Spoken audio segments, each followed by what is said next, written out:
Hey everyone, a lot of people have asked me what this module is in my setup, and so today I want to show it to you. It's the Kaussotronics Quantizer. It's one of my favorite modules and has become a mainstay in my setup. So this isn't going to be a super long video. I'll just show you all the features and how it works, and I'll tell you why I like it. So let's jump into it. Okay, so here's the quantizer. So if you don't know what a quantizer is, it basically takes voltage that's coming into it and it will lock it in place at a specific node.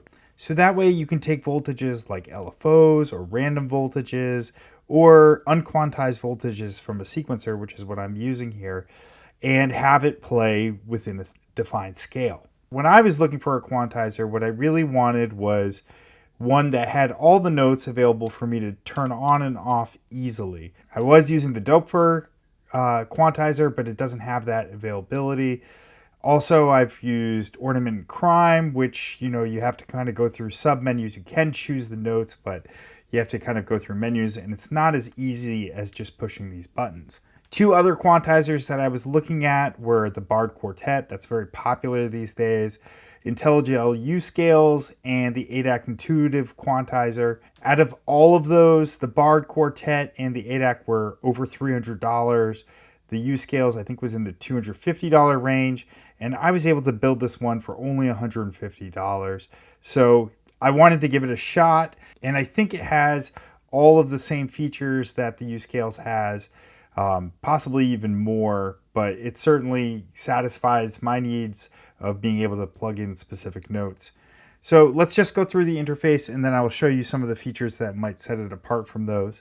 And actually, before I go any further, let me mention that I actually built two of these. And the reason I did that is because I'm going to be giving away this one on my Patreon page. Sometimes when I build these DIY modules, I will buy two kits just because I give away one module a month, every single month on my Patreon page. So if you're interested in being a part of that, check it out. Sign up for tier 3 and I'll automatically enter you into the drawing to win a module. And this one's going to be coming up soon. So check it out. Links in the description. It's 2 channels, so it can quantize 2 sets of voltage at the same time. Right now I have it set up with a stepped voltage from a sequencer coming in, so you don't need to trigger it because the steps are going at the same time as the notes are going. But if you were using something like an LFO or a smooth moving random voltage, you would want to plug something in here to make it trigger and stop at specific points. It also spits out a gate for you that you could use to, trigger an envelope or something like that. So those are some pretty common inputs, at least the trigger is with most quantizers. One thing that I think sets this one apart is their idea to have the display in a circle rather than like a keyboard. And what the manual said, and I kind of agree, is that this gives you a sense of what the shape of the scales are, and you can rotate them around. Right now this is a C major. So these 2 buttons will allow you to kind of transpose up and down. So if I'm playing a pattern,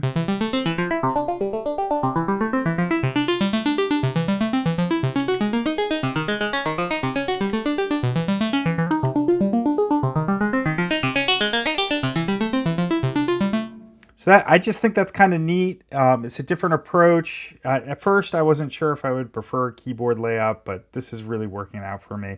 And that's kind of cool. There are faster ways to transpose, though, and let me explain those. So all of these symbols right here, you can access those submenus, and it doesn't go too deep. There's not too many button combinations by holding down the shift button and pushing any of these. And so this one right here, you can see that rotate knob. That gives you the ability to transpose to any key you want. So if I push shift and push this, right now you can see the root note is C, and it was a C major scale. So if I wanted to change it to, say, A and play an A major, I could just push that. And then when I hit shift and I go down, and it changed everything, and now I have an A major scale. So that's just nice if you want to do that on the fly.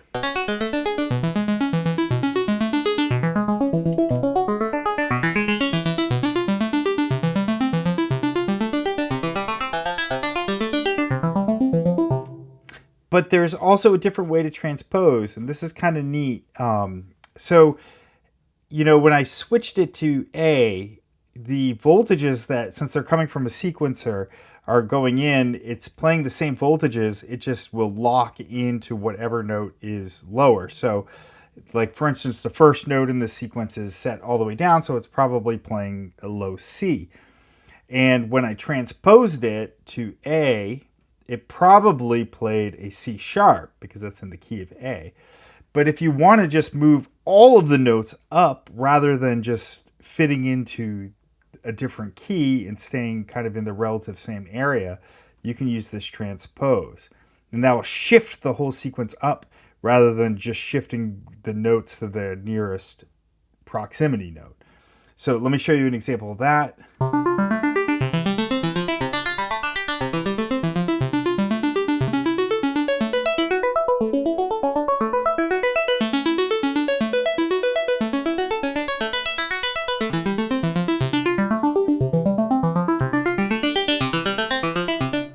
So I thought that was pretty cool. And you can also do that you can separate the two channels, and this one will only shift one of them, which is kind of neat.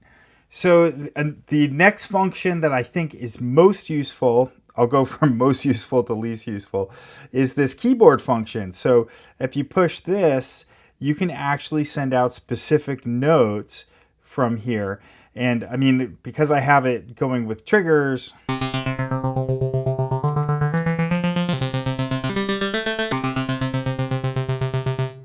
that's what it sounds like. But one application, I do a lot of videos with like the Moog stuff, and with the subharmonicon, you can't change the keys of the subharmonicon unless you send it a steady control voltage.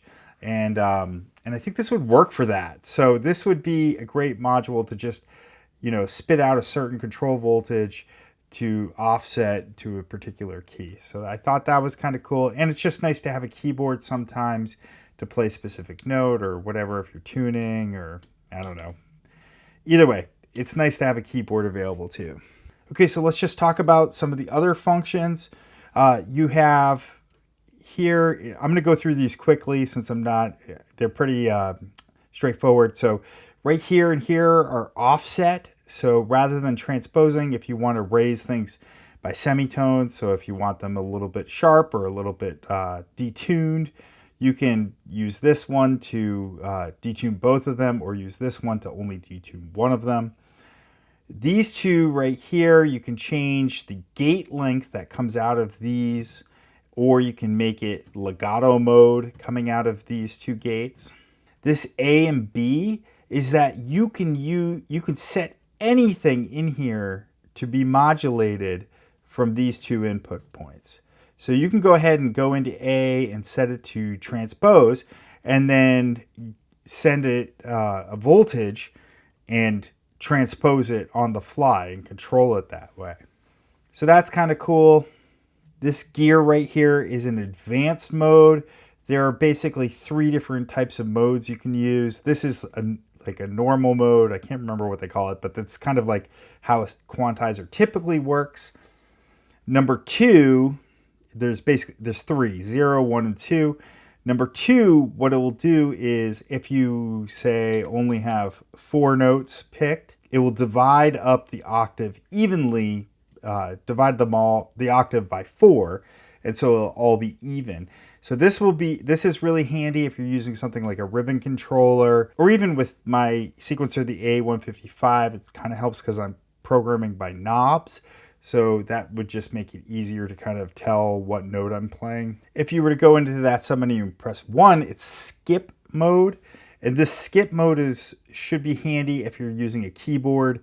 That would mean that you could set this scale, and then you could just chunk around on the keyboard, and if you play any of the other notes, it won't play a note. It'll just skip over that note. So that's kind of cool too. Honestly, I see myself sticking with the nearest note mode, possibly going to equally distributed, and I don't know, I might mess around with that someday.